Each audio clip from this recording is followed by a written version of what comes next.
آج 10 ذوالحج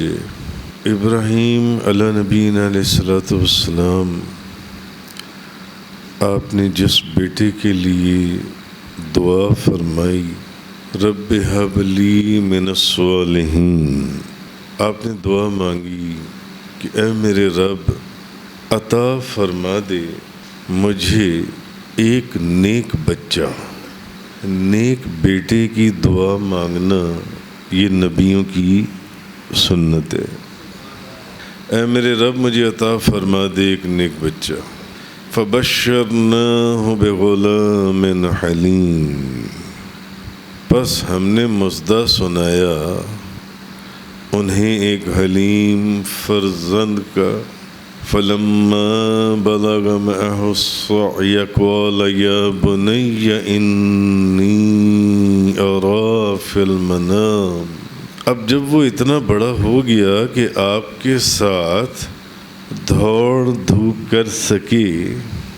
تو آپ نے فرمایا قال يا بني إني أرى في المنام، آپ نے فرمایا اے میرے پیارے بیٹے میں نے دیکھا ہے کہ میں خواب میں تمہیں ذبح کر رہا ہوں۔ اپنے بیٹے کو آپ نے کہا اب تو بتا کہ تیری مرضی کیا ہے، تیری رائے کیا ہے۔ حضرت ابراہیم علیہ نبینا علیہ الصلوۃ والسلام، تو اب جب آپ کی دعا سے اللہ تعالیٰ نے آپ کو بیٹا عطا فرمایا اور جب وہ 13 یا 14 سال کی ہو گئی، اب ایک نیا امتحان شروع ہوا۔ اور میں نے یہ بات پہلے بھی عرض کی تھی کہ وہ کون سا امتحان ہے جو کم و بیش ابراہیم علیہ السلام کی زندگی میں نہ آیا ہو۔ سخت سے سخت امتحانات، بھلے اس امتحان کا تعلق دولت سے ہے، اس امتحان کا تعلق آپ کی شہرت سے ہے، اس امتحان کا تعلق آپ کی اولاد سے ہے، اس امتحان کا تعلق آپ کی اپنی جان سے ہے۔ جان، مال، اولاد، ہر طرح کے امتحانات اور آزمائش کا ذکر جہاں آئے گا وہاں کم و بیش ابراہیم علیہ السلام کا ذکر بھی آئے گا۔ ابراہیم علیہ السلام کا اب ایک نیا امتحان سامنے آ گیا کہ رات کو آپ نے خواب میں دیکھا کہ آپ اپنے بیٹے کو ذبح کر رہے ہیں، اپنے بیٹے کو، ابراہیم علیہ السلام نے۔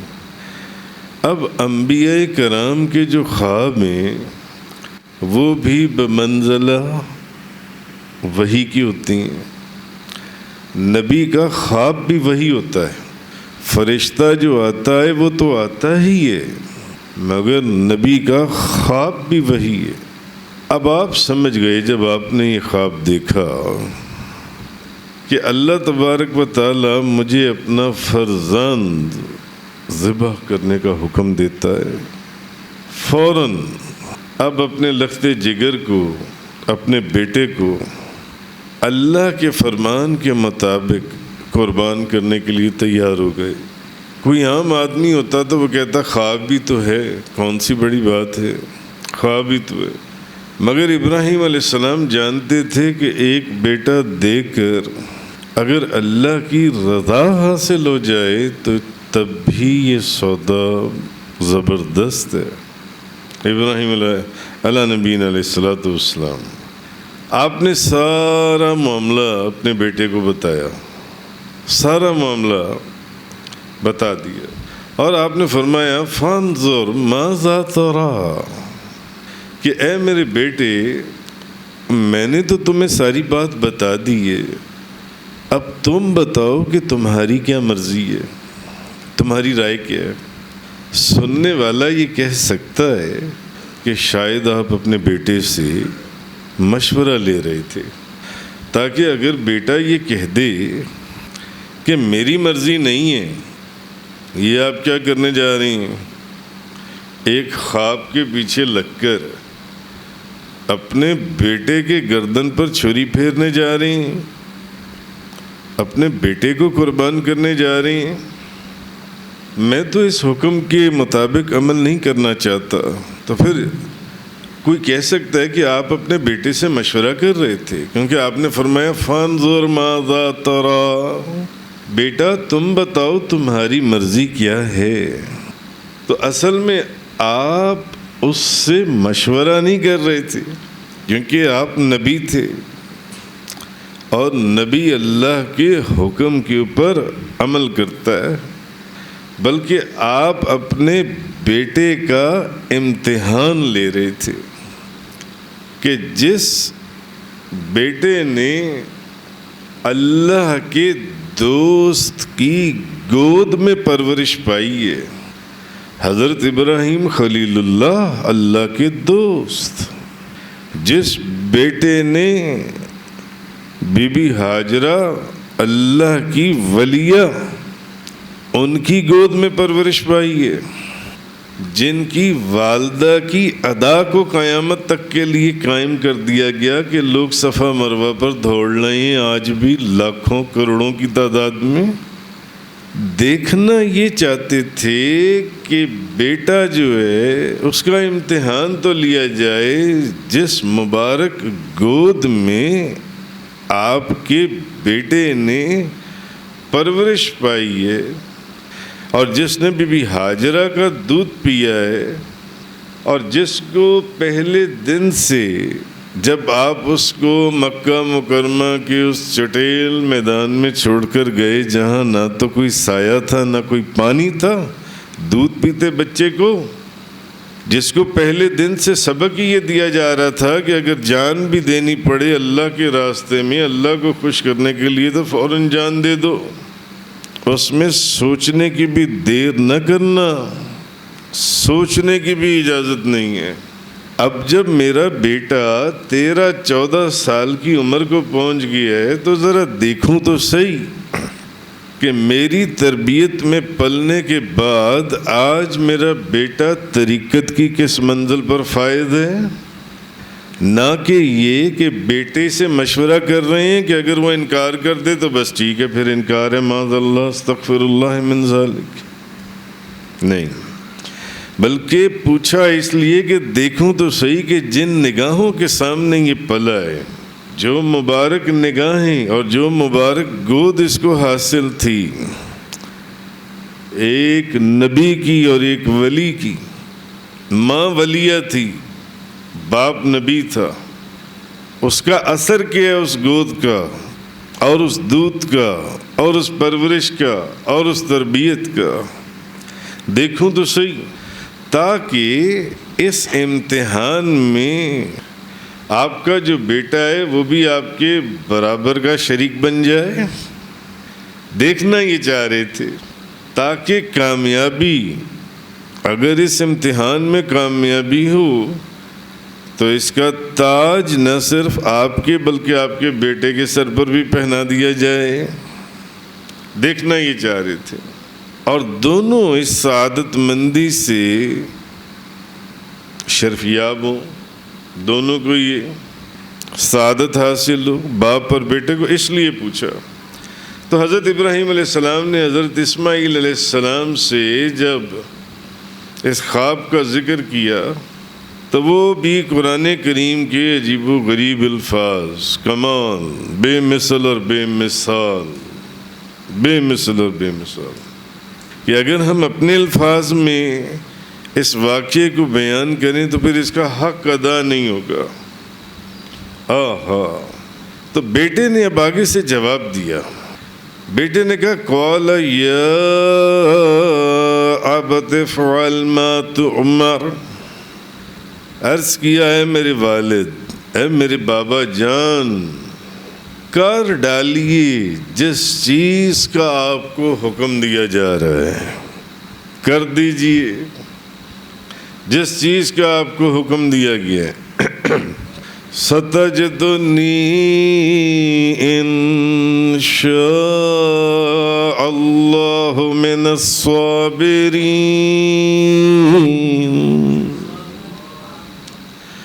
اللہ نے چاہا تو آپ مجھے صبر کرنے والوں میں پائیں گے، صبر کرنے والوں میں۔ بیٹے نے یہ کہا، آہا اے میرے والد، آپ کو جس چیز کا حکم دیا جا رہا ہے فوراً اس پر عمل کیجئے، باقی رہا میں تو مجھے آپ صابروں میں پائیں گے۔ اور انشاءاللہ کے کلمات طیبات انشاءاللہ کہہ کر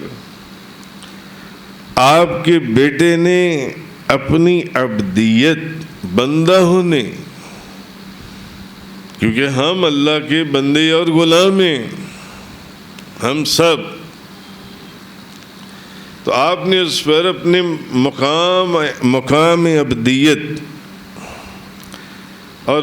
اسماعیل علیہ السلام نے اور نیاز کو 4 چاند لگا دیے، یہ کہہ کر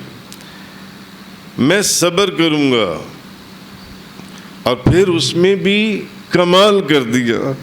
اس کو بھی اللہ کی طرف منسوب، اگر اللہ نے چاہا سَتَجِدُنِي إِن شَاءَ اللَّهُ مِنَ الصَّابِرِينَ، اگر اللہ نے چاہا پھر آپ مجھے صبر کرنے والوں میں پائیں گے، صبر کرنے والوں میں۔ یعنی اگر میں نے اس مقام رضا میں کامیابی حاصل کر لی اور اس نازک امتحان میں کامیاب ہوا، یہاں پر بھی ایک نبی کی عاجزی اور انکساری کی مثال دیکھیں، یہ کمال میرا نہیں ہوگا، یہ اللہ کی مہربانی ہوگی۔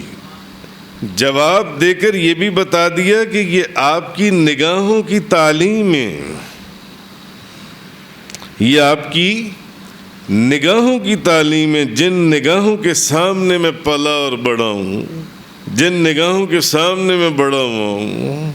اور دوسرا یہ ہے کہ ساتھ یہ بھی بتا دیا کہ یہ سارا کچھ اللہ کی، میرا اس میں کوئی کمال نہیں، اللہ کی مرضی سے ہوگا، یہ محض میرے رب کا احسان ہے اور کرم ہے کہ اس نے مجھے صابر بننے کی اور صبر کرنے کی توفیق عطا فرمائی، اللہ تبارک و تعالیٰ نے۔ اور ساتھ ہی ساتھ ادھر یہ بھی اشارہ فرما دیا، جس چیز کو ابراہیم علیہ السلام دیکھنا چاہتے تھے کہ یہ سب یہ کتابوں سے نہیں پڑھا میں نے، کیونکہ یہ جو چیزیں ہیں طریقت کی اور روحانیت کی اور تصوف کی اور ادب اور احترام کی، یہ جو دنیا ہے یہ کتابیں پڑھنے سے حاصل نہیں ہوتی، یہ نگاہوں سے حاصل ہوتی۔ شیخ عبد القادر جیلانی رضی اللہ تعالیٰ عنہ آپ فرماتے ہیں کہ کتابیں نہیں، نظروں کو پڑھو، نظروں کو، نظروں کو۔ کتابیں تو ہر کوئی پڑھتا ہے، نظروں کو کوئی کوئی پڑھتا ہے۔ کتابیں پڑھ کر آپ عالم بن سکتے ہیں، اہل حال نہیں بنیں گے آپ، اہل حال کچھ اور لوگ ہیں۔ اہل حال وہ ہیں جو کتابوں کے ساتھ ساتھ نگاہوں کو پڑھتی ہیں۔ علامہ اقبال نے فرمایا تھا نا، یہ فیضان نظر تھا یا کہ مکتب کی کرامت تھی، یہ فیضان نظر تھا یا کہ مکتب کی کرامت تھی، سکھائے کس نے اسماعیل کو آداب فرزندی، یہ آداب اسماعیل کو سکھانے والا کون تھا؟ یہ کتابیں تھیں یا کہ مکتب کی کرامت تھی، کوئی لائبریری تھی؟ نہیں، یہ نگاہوں کا فیض تھا، یہ نگاہوں کا فیض تھا، یہ جو معاملہ تھا۔ اب صبح صبح دونوں باپ بیٹے نکلے، اب بیٹا اپنی جوانی، اپنا حسن سب کچھ قربان کرنے کے لیے خوش آپ کے ساتھ چلا جا رہا ہے، اور باپ اپنی 100 سالہ دعاؤں سے 100 سال کی عمر میں جس کو بیٹا عطا ہوا ہو اس سے پوچھیں، کیونکہ ابراہیم علیہ السلام کی زندگی ہر قدم پر ایک امتحان تھی۔ ایسا بیٹا جو بڑھاپے میں عطا ہوا ہو، اب حکم ہو جائے کہ اس کو بھی قربان کر دو، کیسی آزمائش تھی۔ سننا بڑا آسان ہے، عمل کرنا بڑا مشکل، بہت مشکل۔ اب شیطان نے سوچا، ابلیس نے، کہ ابراہیم نے مجھے ہر قدم پر کوئی نہ کوئی تکلیف دی ہے، آج موقع ہے۔ اور میں آپ کو ایک بات بتاؤں، یہ جو ابلیس ہے، میں آپ کو حدیثوں میں سے کئی واقعات نکال کے دکھا دوں، یہ انسان کے بھیس میں بھی آ جاتا ہے۔ حضرت ابو ہریرہ کو نہیں ملا تھا اناج کہ جب ڈیوٹی لگائی گئی تھی، اور کئی واقعات احادیث میں آتے ہیں، مگر وہ پھر موضوع دوسری طرف چلے، انسان کے فیس میں آ جاتے ہیں۔ اسی لیے تو مولانا روم نے فرمایا، اے بسا ابلیس آدم روئے ہست، پس بہر دست نبایت داد دست۔ اے میرے دوست، کسی ایسے بندے کے ہاتھ میں ہاتھ نہ دے دینا جو دیکھنے میں تو انسان ہو مگر حقیقت میں شیطان ہو۔ اس نے سوچا کہ آج جون سینا، اب وہ دوڑتا ہوا بی بی ہاجرہ کے پاس پہنچا، اور بی بی ہاجرہ کو کہنے لگا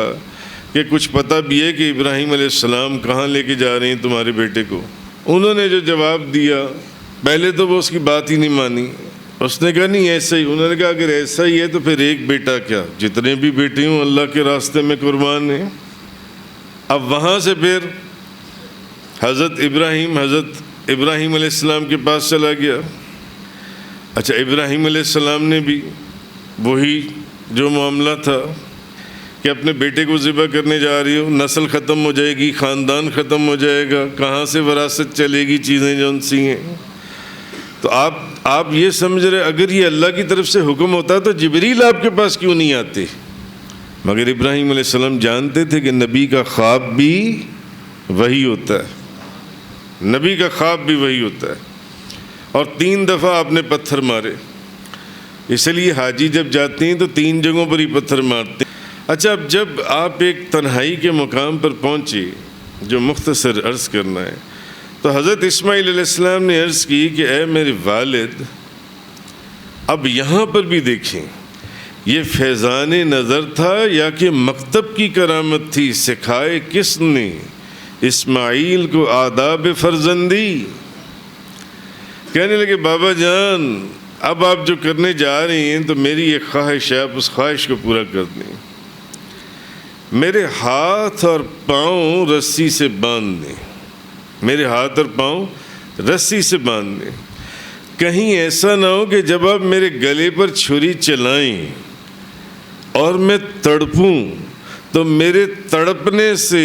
اور ہلنے سے خون کے چھینٹیں آپ کے مبارک کپڑوں کے اوپر گر جائیں۔ اس لیے میری پہلی شرط یہ، آپ میرے ہاتھوں کو رسی باندھ دیجئے تاکہ میرا خون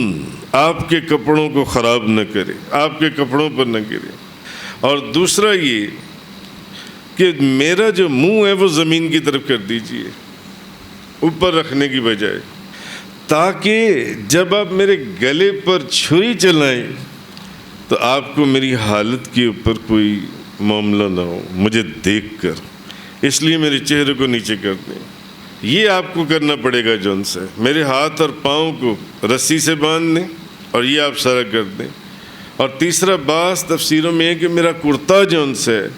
خون آلود کرتا، یہ میری ماں کو دے دیجئے گا جون سے، آپ کے بیٹے نے۔ تو کہنے کا مقصد یہ ہے کہ یہ ابراہیم علیہ نبینا علیہ الصلوۃ والسلام، آگے آپ جانتے ہیں کہ حکم ہوا جبریل علیہ السلام کو کہ ایک مینڈا لے کر وہاں پہنچ جاؤ جنت سے جن سے، اس جگہ کے اوپر جس جگہ پر حضرت ابراہیم علیہ السلام، اور بعض روایات میں آیا ہے کہ ابراہیم علیہ السلام نے جب ان کے گلے پر چھری چلائی تو چھری چلتی نہیں تھی، گلا کاٹتی نہیں تھی، مگر وہی چھری جب آپ نے ایک پتھر کے اوپر ماری تو پتھر کے 2 ٹکڑے کر دیے۔ فرمایا یہ کیا؟ آواز آئی، فرمایا اس چھری سے آواز آئی کہ جس کے حکم کے اوپر آپ یہ گلا کاٹ رہے ہیں اسی کے حکم کے اوپر میں گلا نہیں کاٹ، اسی کے حکم کے اوپر۔ جب آپ اس کے حکم کے اوپر عمل کر سکتی ہیں، آپ نے کہا کہ پتھر کے تو نے 2 ٹکڑے کر دیے اور یہ تو نرم و نازک گلا ہے، یہ تجھ سے کیسے نہیں کٹتا؟ فرمایا اس لیے جواب آیا، اس لیے کہ آپ جس کے حکم پر گلا کاٹ رہے ہیں میں بھی اسی کے حکم پر یہ نہیں کر رہی۔ بہرحال کہنے کا مقصد یہ ہے، علامہ عسقلانی نے فتح الباری شرح صحیح بخاری اور علامہ عینی نے عینی شرح بخاری، اس کے اندر فرمایا کہ ایک مرتبہ نبی کریم صلی اللہ علیہ وسلم نے حضرت جبریل سے پوچھا کہ جبریل مجھے یہ بتاؤ کہ کیا تم نے کبھی اپنی پوری قوت بھی استعمال کی ہے؟ پوری طاقت، اپنی پرواز کی طاقت جن سے۔ جبریل علیہ السلام عرض کرنے لگے یا رسول اللہ 4 مرتبہ میں نے اپنی پوری قوت استعمال 4 مرتبہ۔ اور وہ 4 مرتبہ کیا ہے کہ جب پہلی دفعہ جب حضرت ابراہیم علیہ السلام کو کیٹاپولٹ منجنیق میں ڈال کر نمرود کی جلائی ہوئی آگ کی طرف پھینکا جا رہا تھا، تو میں اس وقت سدرہ کے اوپر بیٹھا ہوا تھا اور اس منجنیق سے ابراہیم علیہ السلام آگ کی طرف جا رہے تھے۔ کتنا 1 سیکنڈ 2 سیکنڈ کتنے سیکنڈ میں جا کے آگ میں گر جائیں گے، جا رہے تھے۔ میں سدرہ پر بیٹھا ہوا تھا، اللہ کا حکم آیا جبریل جلد پرواز کر، میرا خلیل آگ میں جا رہا ہے اور آگ کو پر مار کر گلزار کر دے۔ یا رسول اللہ میں نے سدرہ سے پرواز کی اور ابراہیم علیہ السلام کے آگ میں پہنچنے سے پہلے میں وہاں پہنچ گیا اور اس آگ کو میں نے گلزار بنا دیا۔ دوسری مرتبہ میں سدرہ پر تھا اور حضرت اسماعیل علیہ السلام کے گلے کی طرف چھری آ رہی تھی، آپ چھری اٹھا چکے تھے اسماعیل علیہ السلام کے گلے کی طرف۔ حکم ہوا کہ جنت میں جاؤ اور مینڈا لو اور وہاں پہنچو، فرمایا میں نے اپنی پوری قوت استعمال کر دی۔ تیسری مرتبہ حضرت یوسف علیہ السلام کے بھائیوں نے جب ان کو کنویں میں لٹکایا اور رسی سے باندھا اور ایک بھائی نے رسی کاٹ دی اور یوسف علیہ السلام کنویں کے اندر نیچے اندھیری اور تاریک تہ میں گر رہے تھے اس ویران کنویں میں، حکم ہوا جبریل کہاں؟ سدرۃ المنتہا پر، فوراً جنت میں جاؤ، تخت اٹھاؤ، میرے یوسف کے نیچے پہنچنے سے پہلے جنت کا تخت وہاں پر جا کے رکھ دو۔ فرمایا میں نے پوری قوت استعمال کر دی۔ اور چوتھی مرتبہ، اب یہ علامہ عسقلانی نے فتح الباری شرح صحیح بخاری کے اندر لکھا ہے، چوتھی مرتبہ غزوہ احد میں آپ صلی اللہ علیہ وسلم کا دندان مبارک شہید ہوا، تو خون مبارک کا قطرہ زمین کی طرف گر رہا تھا، تو پروردگار عالم نے فرمایا جبریل اگر میرے محبوب کے خون پاک کا قطرہ زمین پر گر گیا تو زمین جل کر راکھ ہو جائے گی۔ اس سے پہلے کہ وہ زمین پر گرے، اور وہ زمین پر گر رہا ہے، پہنچ وہاں پر، فرمایا یا رسول اللہ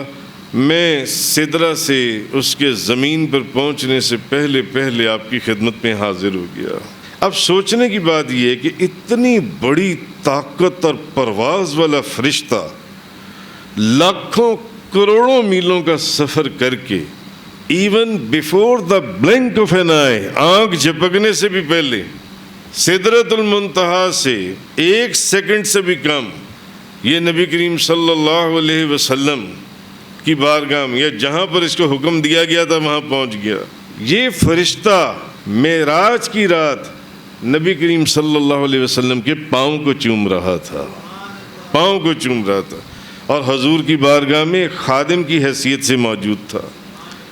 جب پاؤں چومنے والا اتنی جلدی آ سکتا ہے تو نبی کریم صلی اللہ علیہ وسلم معراج کی رات کنڈی بھی ہل رہی ہو، پانی بھی چل رہا ہو، بستر بھی گرم ہو، تو آسمانوں اور سدرۃ المنتہا سے ہو کر زمین پر کیسے واپس نہیں آ سکتے؟ اللہ اکبر۔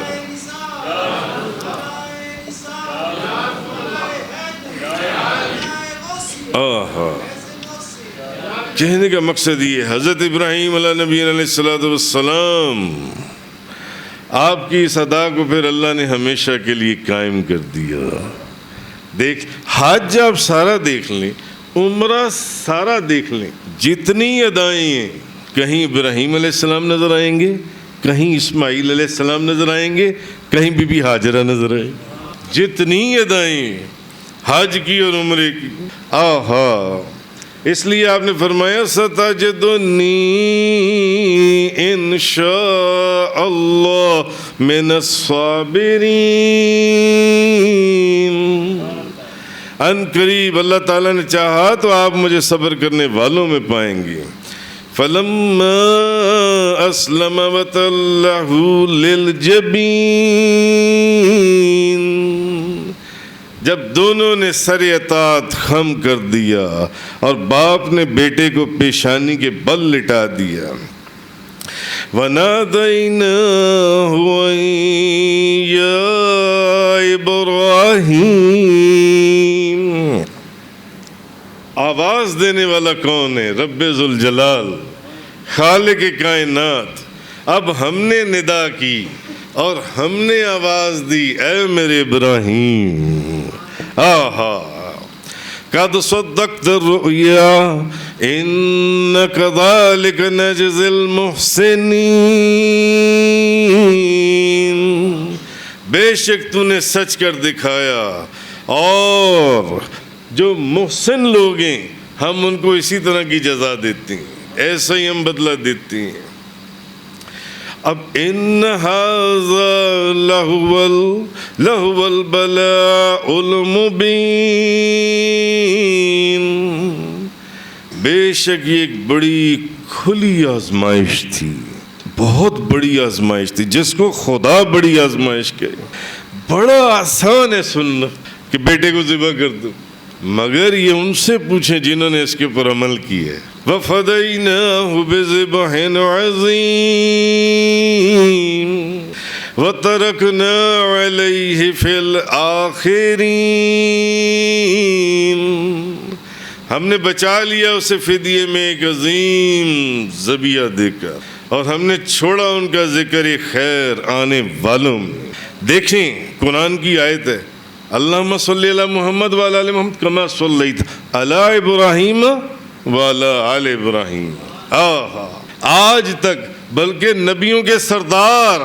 اپنی زندگی میں یہ پڑھتے رہے، ہر نماز کے اندر، ہر نماز کے اندر پہلے ابراہیم کا ذکر کرو، اسماعیل کا ذکر کرو،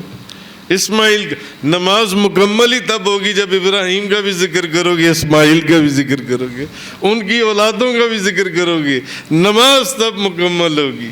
یہ بے وقوف کہتے ہیں کہ نماز کے اندر نبی پاک صلی اللہ علیہ وسلم کا نام آ جائے تو نماز ٹوٹ جائے۔ بتاؤ، نماز، جس نماز میں حضور کا خیال نہ آئے وہ نماز ہو سکتی ہی نہیں ہے، ہو سکتی ہی نہیں ہے۔ نماز میں تو پہلے اتحیات میں سلام کرنے کا حکم ہے،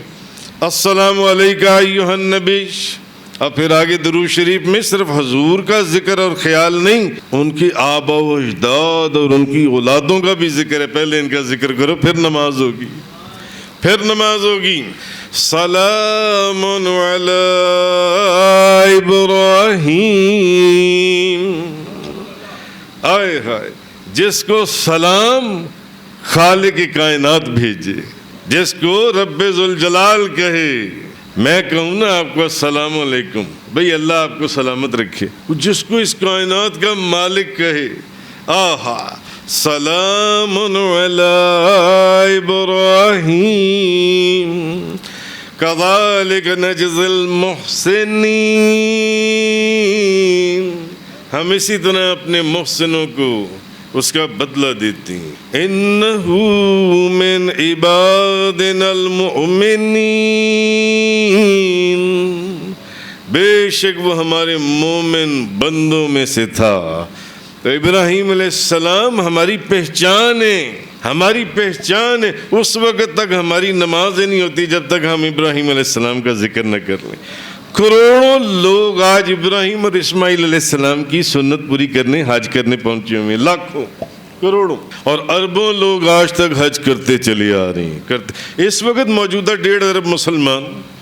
کرتے چلے آ رہے ہیں، کرتے چلے آ رہے ہیں، کرتے چلے آ رہے ہیں۔ بھائی ابراہیم علیہ السلام ہماری پہچان ہے، اسماعیل علیہ السلام ہماری پہچان ہے، کیونکہ ایک تو ابراہیم علیہ السلام نبی کریم صلی اللہ علیہ وسلم کے جد امجد ہیں، اور اسماعیل علیہ السلام کی اولاد مبارک میں سے نبی کریم صلی اللہ علیہ وسلم بندہ پروردگارم امت احمد نبی آہا بندہ پروردگارم امت احمد نبی دوست دارم چار یارم تاب اولاد علی. سمپل آپ یہ شعر پڑھ دیا کریں. اگر آپ سے کوئی پوچھے نا کہ آپ کا عقیدہ کیا ہے، بس یہ شعر ہی پڑھ دیں، اسے سمجھ آئے یا نہ آئے سب پتہ چل جائے گا. بندہ پروردگارم امت احمد نبی دوست دارم چار یارم تاب اولاد علی. اوے میں اللہ کا بندہ اور اس کا غلام ہوں، اور تاجدار دو جہاں، شاہ سوار لامکاں، مالک زمین و آسماں، روح کن فقاں، نبی کریم صلی اللہ علیہ وسلم کا امتی ہوں. چاروں یاروں سے ابو بکر صدیق، عمر فاروق، عثمان غنی، مولا علی مشکل کشا، علی شیر خدا اور حضرت علی کی اولاد امام حسن اور حسین سے محبت رکھتا ہوں، اور امام اعظم ابو حنیفہ کا مقلد ہوں، اور ابراہیم علیہ السلام کی ملت کی پیروی کرتا ہوں، ان کے مذہب پر ہوں، ابراہیم علیہ السلام کی. آہا بندہ پروردگارم امت احمد نبی دوست دارم چار یارم تاب اولاد علی مذہب حنفیہ دارم ملت حضرت خلیل خاک پائے غوث اعظم زیر سایہ ہر ولی. آہا تو کوئی بیوقوفی کہے گا کہ یار یہ اس کا مطلب ہے کہ یہ تمہارا عقیدہ ہے تو تم بریلوی نہیں ہو. اور تو اس کے اندر جو 8 چیزیں بتائی ہیں وہ 8 چیزیں بریلویوں کی ہیں. وہ 8 چیزیں اعلیٰ حضرت امام احمد رضا خان صاحب رحمۃ اللہ علیہ کی ہیں، جن کے اوپر ہم چل رہے ہیں. وآخر الدعوانا الحمدللہ رب العالمین.